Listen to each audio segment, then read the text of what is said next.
గురు బ్రహ్మా గురుర్విష్ణు గురుదేవో మహేశ్వరః గురు సాక్షాత్ పరం బ్రహ్మ తస్మై శ్రీ గురవే నమః. నమస్కారం మాస్టర్. నమస్కారం మాస్టర్ కే.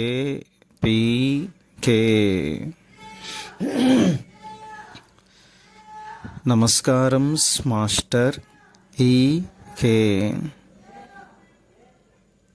నమస్కారం మాస్టర్ ఎన్. నమస్కారం మాస్టర్ వి. నమస్కారం మాస్టర్ వి. నమస్కారం master V. To your lotus feet.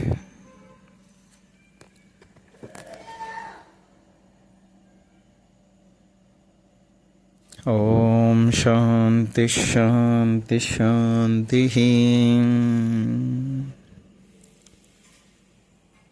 సోదర బృందానికి నమస్కారాలు.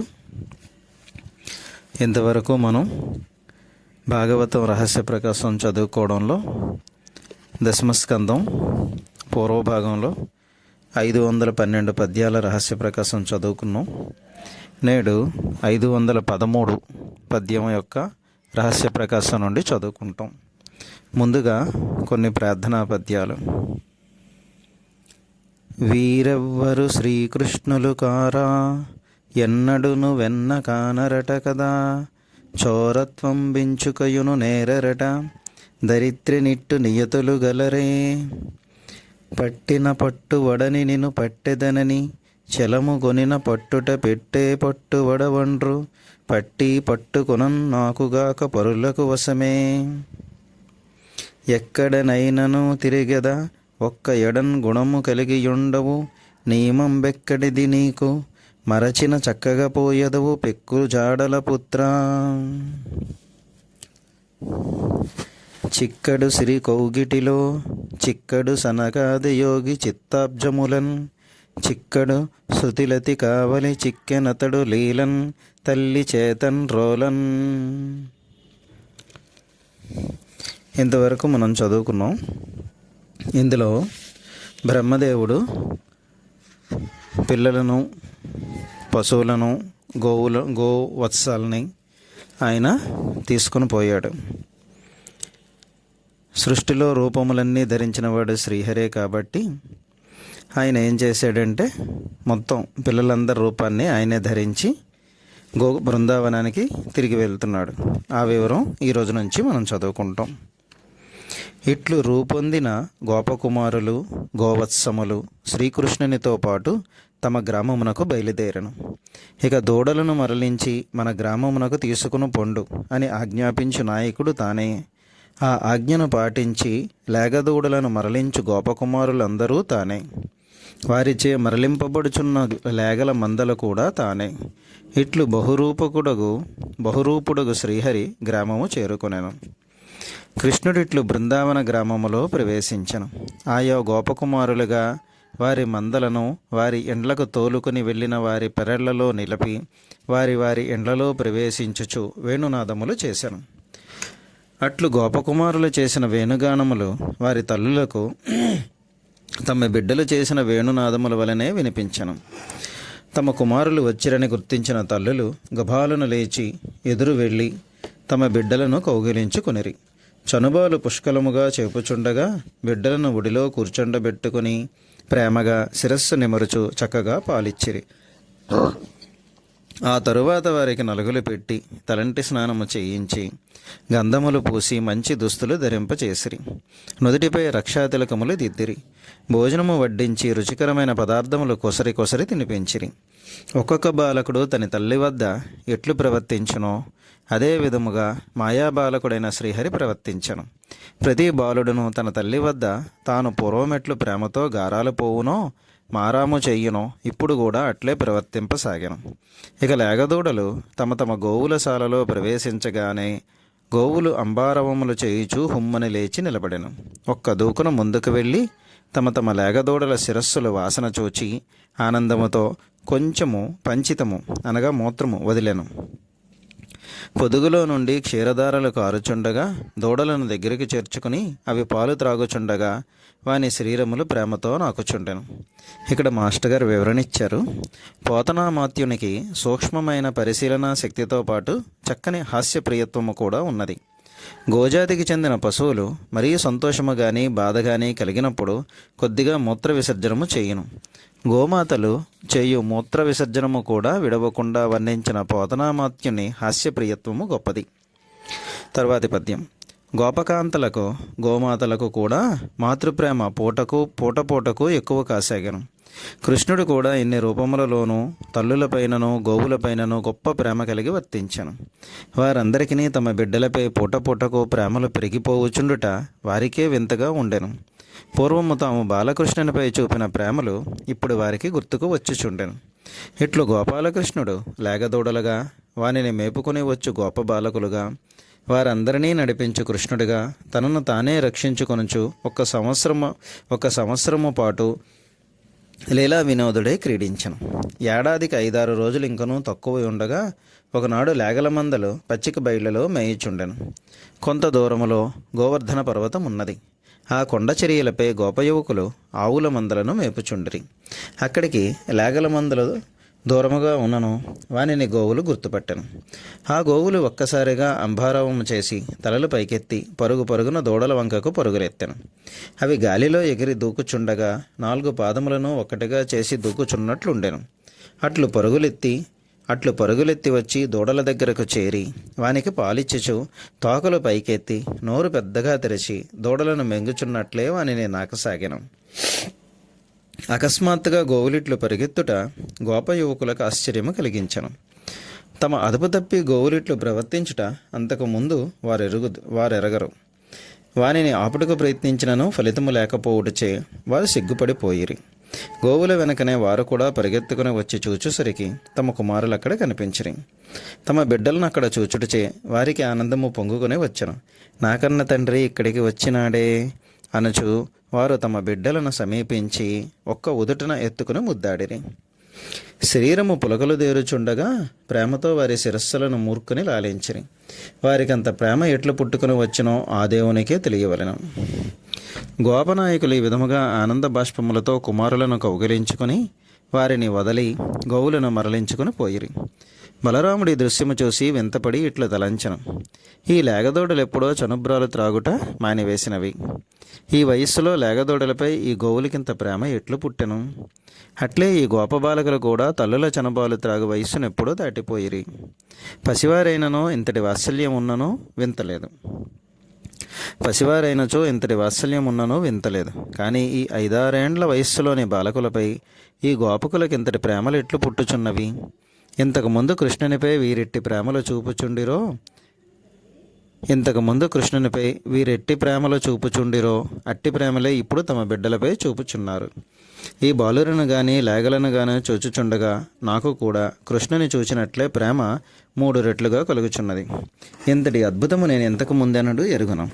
ఇది మానవుల మాయ యొగున లేక దేవతలు గాని దానవులు గాని మాయ చేసి ఉందురా? అదియు కానిచో ఇది నా ప్రభువైన విష్ణుదేవుని మాయ కావలెను. ఇదే సత్యమేమో కానిచో ఇతరుల మాయలేవియూ నన్ను మోసగింపలేవు. నన్నింతగా కలవరపెట్టగలిగినది విష్ణుమాయ ఒక్కటే. బలరాముడిట్లు యోచించుచుండెను. అంతవరకును విష్ణుమాయ వలన అతడు మోహపడి ఉన్నను తనలో నిహితమై ఉన్న దివ్యదృష్టి ఒక్కసారిగా మేలుకొనెను. తన మిత్రులుగాను లేగ దూడలుగాను ఉన్నవారు కృష్ణుడే అని దర్శనమిచ్చెను. ఇక్కడ మాస్టర్ గారు వివరిస్తున్నారు. చనుబాలు త్రాగుట మానిన బిడ్డలపై తల్లులకు పట్టరాని ప్రేమ ఉండవచ్చును, కానీ ఆ వయస్సులోని బిడ్డలపై తండ్రులకిట్టి ఉద్వేలమైన మమకారముండుట ఆశ్చర్యమే. అంతకన్నా ఆశ్చర్యకరమైనది గోవులు చూపిన ప్రేమ. చనుబాలు విడిచిన లేగదూడలపై ఆవులకిట్టి మమకారం ఉండదు. పశువుల స్వభావంకి ఇది చాలా అసహజము. అల్లంత దూరాన లేగదూడలను చూడగానే ఒళ్ళు తెలియనంతటి ప్రేమతో గాలిలో ఎగురుచున్నట్లు పరిగెత్తి వచ్చుట వాని సహజ లక్షణము కానే కాదు. కనుకనే బలరామునకు అనుమానము కలిగెను. కానీ కృష్ణుడి బాలకుల లేగదూడల రూపము ధరించి దాదాపు ఏడాది అయినది. ఈ కాలంలో బలరాముడు వారిలో ఒకడిగా ఆడుకొనుచునే ఉన్నాడు.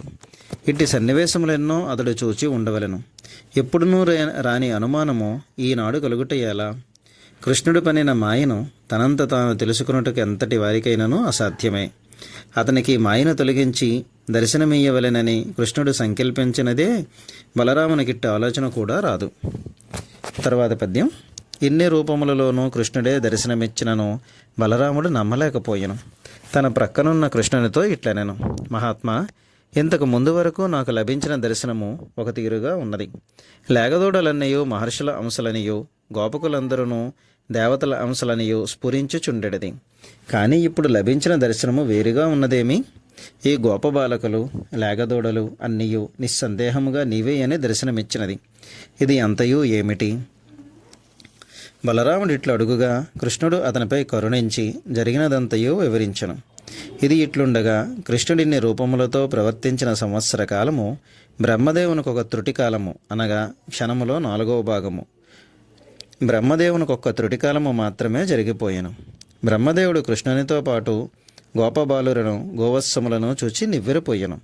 అతడు ఇట్లనుకొనెను, ఈ గోకులములో ఉన్న లేగదూడలు బాలకులు నేను కల్పించిన మాయాగుహలో నుండి ఎక్కడికి పోలేదు. ఇప్పటికీ అక్కడనే నిద్రించుచున్నారు. మరి వీరందరూ ఎక్కడి నుండి పుట్టుకుని వచ్చిరి? వీరినెవరో సృష్టించి ఉండవలెను. సృష్టి చేయు బ్రహ్మను నేను ఒక్కడినే కదా. నేను కాక బ్రహ్మలు మరి ఎవరునూ లేరే. కృష్ణునితో పాటు సంచరించుచున్న వీరిని సృష్టించిన వారెవరు? బ్రహ్మదేవుని బ్రహ్మ ఆదేశము వలన గాని ప్రాణకోటులు పుట్టుకుని రావు. బ్రహ్మను నేనొక్కడినే కానీ మరెవరునూ లేరు.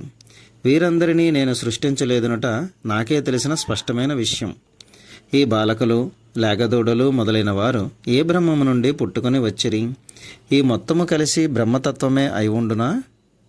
బ్రహ్మదేవుడు ఈ విధముగా ఆందోళన పడుచుండెను. సృష్టిలో ఉన్న సమస్తము తెలుసుకొనగలిగిన విజ్ఞాన స్వరూపుడు, సృష్టిలో అందరికన్నా మొదటివాడైన పితామహుడు, సృష్టి ప్రక్రియలోని సకల విశేషములను తెలుసుకొనగలిగిన విజ్ఞానమయుడు ఆ బ్రహ్మదేవుడు.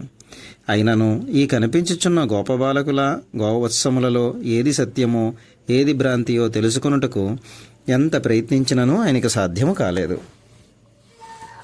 విష్ణుదేవుడు తన మాయాశక్తి చేత సృష్టిలో ఉన్న లోకములన్నిటినీ మోహపెట్టుచు ఆ మాయామోహమునకు తాను అతీతుడై ఉన్నవాడు. అట్టి శ్రీహరిని మోహపెట్టగలనన్న భ్రాంతితో ప్రయత్నించిన బ్రహ్మదేవుడు తానే మూఢుడై అనగా మోహితుడై నిలబడిపోయాను. సూర్యుడు ప్రకాశించు పగటివేళ మెనుగురు పురుగుల కాంతి మాయమైపోవును. అట్లే సూర్యుని వెలుగులో తారకల కాంతి కూడా మాయమైపోవును. పగటివేళ కనిపించు మంచు చీకటిలో కనిపించదు. అట్లే విష్ణుదేవునిపై ఎంతటి మాయ ప్రయత్నించినను అతడిపై అది పనిచెయ్యదు. అట్టి మాయ తానే మాయే తనను ప్రయోగించిన వారి గౌరవమును కూడా మాయము చెయ్యను. ఇక్కడ మాస్టర్ గారు వివరించారు, ఈ విశ్వములోని జీవరాశుల సృష్టికి తానే అధిపతిని మాత్రమే బ్రహ్మకు గుర్తున్నది. తనను పుట్టించిన వాడు ఒకడున్నాడని ఆయనకు అంతకుముందు తెలియకపోలేదు. కృష్ణుని మోహ పెట్టవలననే బుద్ధి పుట్టిన వెంటనే ఆ జ్ఞానము మాయమయ్యను. మరలా ఈ జ్ఞానము పుట్టవలనన్నచో పుట్టించుకొనుట తనకు సాధ్యము కాదు. ఆ మాయలో నుండి బయటపడుట శ్రీహరి అనుగ్రహము వలన మాత్రమే సాధ్యము. కానీ దానికి ముందు తనలోని అహంకారం నశింపవలెను. అహంకారం నశించుట అనగా దానితో పోరాడుట కాదు. పోరాడిన కొలిది దానికి బలం ఎక్కువగును. కనుకనే ప్రహ్లాదుడు హిరణ్యకశిపునితో పోరాడలేదు, శ్రీహరి స్మరణలో నిలబడెను. అట్లే బ్రహ్మదేవుడు కూడా తన అధికారంలో ఉన్న సృష్టి ప్రక్రియను గురించి మాత్రమే ఆలోచించను. నేను తప్ప మరొక బ్రహ్మ లేడు అను అహంకారములో పడి అహంకారములో నుండి మరి ఇది అంతయో ఎట్లు జరిగనో అను ప్రశ్న పుట్టుకొని వచ్చను. బ్రహ్మను నేనే గాని మరి ఒక బ్రహ్మ లేడు అను ఆలోచన నుండి బ్రహ్మము అను మాట స్ఫురించను. వెంటనే ఇది పరబ్రహ్మము యొక్క లీల అయి ఉండునా అను ఆలోచన కలిగాను. ఈ భావనాక్రమము 529వ పద్యము చివరి 2 పాదములలోనూ చక్కగా కూర్పు చెంది ఉన్నది. ఈ భావన దీనిలోని క్రమ పద్ధతి సంస్కృత భాగవతములో ఇంత స్పష్టముగా లేదు. సంస్కృతములో బీజాప్రాయముగా ఉన్న భావనను పోతన గారు స్వీకరించి వివరముగా మనకు అందించిరి. తరువాత పద్యం. బ్రహ్మదేవుడింకను ఇట్లు మదనపడసాగెను. నేను పుట్టి బుద్ధి ఎరిగిన తరువాత ఎన్నెన్నో లోకములను సృష్టించితిని. నా ఆయుర్దాయంలో సగము గడిచిపోయినది. కానీ ఇటువంటి సృష్టిలు పుట్టుట నేనెన్నడూనూ ఎరుగును. ఓహో, ఇటువంటి మాయలు కూడా ఉండునా? ఇక్కడ మాస్టర్ గారు వివరిస్తున్నారు. పుట్టి బుద్ధి ఎరిగితిని అను మాట తెలుగుతనము నిండిన అచ్చమైన తెలుగువారి మాట. ఇంత చక్కని పలుకుబడిలో కూడా ఒక చక్కని అర్థము పోతన గారు నిక్షేపించిరి. ఇన్ని సృష్టిలు చేసినాను అను భావముతో పాటు పుట్టి బుద్ధి ఎరిగితిని అను భావం కూడా ఆయనలో కలిగాను. అనగా అతడు తన జన్మస్థానము వరకు ప్రయాణించను. ఇక దాని ముందటి తత్వములోనికి ప్రవేశించుటయే మిగిలినది. దానిని అనుగ్రహించుటకు శ్రీహరి సిద్ధముగానే ఉన్నాడు. ఆ బ్రహ్మదేవుని నోటిలో ప్రతిభాస్వరూపిణి అయిన సరస్వతి నివాసం ఉన్నది. ఆ కారణముగా ఆయనకు కొద్దిగా గర్వము ఆవహించి ఉన్నది. కృష్ణుని మోసగించుటకు సిద్ధపడిన నలుముఖముల ఆ దేవుడు మదనపడుచుండగా ఆ బాలకులను వారితో పాటు లేగదూడలను విష్ణు స్వరూపులై దర్శనమిచ్చిరి. మేఘశ్యామల శరీరవర్ణముతో విరాజిల్లుతున్న ఆ బాలకులు దివ్యభూషణములు ధరించి ఉండిరి. హారములు, కుండలములు, కిరీటము, వనమాలిక, శ్రీవత్సమను పుట్టుమచ్చ, బాహుపురులు, కాలిగజ్జలు, చేతులకు కంకణములు, నడుమున ధరించిన బంగారు మొలత్రాడు, శిరస్సు నుండి పాదముల వరకు తులసి పూసల ఆకుల అలంకారములు, వ్రేళ్లకు రవ్వల ఉంగరాలు మెరిసిపోవుచుండెను. చతుర్భుజుడై దర్శనమిచ్చిన ఆ మూర్తి శంఖము, చక్రము, గద ధరించి ఉండెను. పసుపు పచ్చని పట్టుపంచపై వెన్నెల వంటి చిరునవ్వుల కాంతులు ప్రసరించుచుండెను. ఎర్రని జీరలు గల కన్నులలో నుండి కరుణాకటాక్షములు వెల్లివిరియుచుండెను. సత్, చిత్, ఆనందము అనబడు 3 స్థితులను అఖండతత్వముగా ఆ మూర్తిలో దర్శనమిచ్చుచున్నవి. తాను వేరు, ఇతరులు వేరు అను ఇతరత్వ భావము ఆ మూర్తిలో కనిపించదు.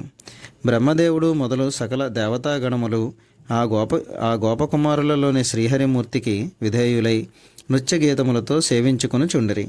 అట్లే అణిమ, మహిమ మొదలైన 8 సిద్ధులు, సృష్టికి మూలమైన మాయాశక్తి, ఆమె నుండి పుట్టుకుని వచ్చిన ఇతర మహాశక్తులు, మహత్తు మొదలైన 24 తత్వములు ఆ బాలకులను సేవించుచుండెను.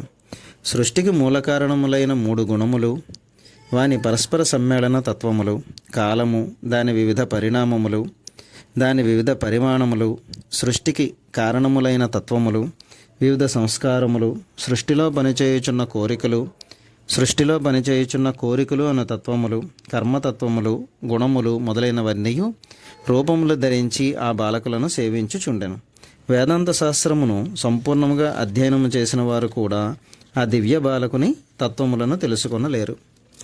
కన్నులు మిరుమిట్లు గొలుపుచున్నట్లు లెక్కలేనన్ని దివ్య రూపములతో వెలిగిపోవచున్న శ్రీహరిమూర్తులను చూచి బ్రహ్మదేవుడు నివ్వెరపోయెను. ఆహా, ఇటువంటి బాలకులను నేడు చూచితిని. ఇటువంటి బాలకులందరని నేనేనాడునూ ఊహింపలేదు. కనులెత్తి వారిని తేరిపార చూడగా ఊహించరాని మహాతేజము మహాప్రవాహమై కన్నులలోనికి ప్రవహించుచుండగా కనులు చీకట్లు కమ్ముచున్నవి. ఈ తేజం ఎక్కడ నుండి పుట్టుకుని వచ్చుచున్నది? ఇప్పుడు నాకేది దిక్కు? ఆహా, బ్రహ్మదేవునికే మోసము వచ్చను కదా. బ్రహ్మదేవుడు ఇట్లు దిక్కుతోచక తడబాటు పడుచుండగా ఆయన ఇంద్రియ శక్తులన్నీ శ్రీహరి రూపములను భరించలేకుండెను. ఏ పరమేశ్వరుని తేజముచే చరాచర జీవజాలముతో కూడిన ఈ లోకములన్నీ వెలుగుచున్నవో అట్టి మహాత్ముని తేజము బ్రహ్మదేవుని కనుల ముందు ఒక్కమారుగా ప్రత్యక్షమయ్యను. ఆ తేజమును చూచుటకు ఆయన కన్నులకు శక్తి చాలలేదు. ఆయన ఇంద్రియ శక్తులన్నీ స్తంభించిపోవగా కమలాసనుడు చెక్కిన బొమ్మ వలె నిలబడిపోయెను. మాయాశక్తికి అతీతమైనవాడు శ్రీహరి. ఎంత వేదాంత విజ్ఞానమును ఆర్జించినను అతని దర్శనము లభించదు. తన ప్రకాశమే తన ఆనందముగా ఉన్న విష్ణువు లెక్కలేనన్ని రూపములతో దర్శనమయ్యగా చూచిన బ్రహ్మదేవుడు చేష్టలు లేక నిలబడిపోయెను. ఆయనను చూచి జాలిపడిన కృష్ణుడు ఈ 4 ముఖముల బ్రహ్మకు బ్రహ్మనను అహంభావం పెరిగిపోయినది. కనుకనే నా మాయను పరీక్షింప యత్నించను. నా మాయ ఎటువంటిదో కనుగొనుట ఇతనికి సాధ్యమా అనుకుని విధాతను అనుగ్రహించుటకు నిశ్చయించను. తాను పన్నిన మాయాజాలమును విప్పివేసను. తాను కల్పించిన రూపములన్నింటినీ మాయము చేసెను. మాయాజాలము పన్నుటికైనను విప్పుటికైనను కేళీ చాతుర్యము గల విష్ణువునకు మాత్రమే సాధ్యము. అప్పటికి బ్రహ్మదేవుని శరీరంలోనికి ప్రాణములు వచ్చినట్లయ్యను. దేవతాధీశ్వరులకందరికీ నాయకుడైన ఆ 8 కన్నుల విధాత నెమ్మదిగా తేరుకొనెను. ప్రాణము తెప్పరిల్లెను. కాళ్ళు చేతులు కదిలించి కూడదీసుకొనెను. నెమ్మదిగా కన్నులు తెరిచి చూచుటకు ప్రయత్నించెను. కొన్ని క్షణములలో చూపు నిలబడెను. అతడు తన ముందు వెనుక చూచెను. తలపైకెత్తి ఆకాశములో పరీక్షించెను.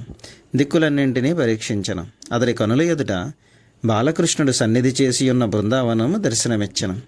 శ్రీహరి సాన్నిధ్య ప్రభావము వలన ఆ బృందావనములోని పిల్లి, ఎలుక మొదలైన జంతువులు కూడా తమ సహజమైన శత్రుత్వములు మరిచి అన్యోన్యముగా సంచరించుచున్నవి. లక్ష్మీ కళలు అక్కడ వెళ్ళి విరియుట చేత సంపదలతో కూడిన చక్కని కళ విరాజిల్లుచుండెను. కామము, క్రోధము మొదలైన దుర్లక్షణములు లేని వారికి మాత్రమే ఆ బృందావనములో స్థానముండును. ఈరోజు ఈ కార్యక్రమం ఎక్కడితో ముగిస్తున్నాం. ఈ పద్యం 543వ పద్యం వరకు మనం చదువుకున్నాం. స్వస్తి.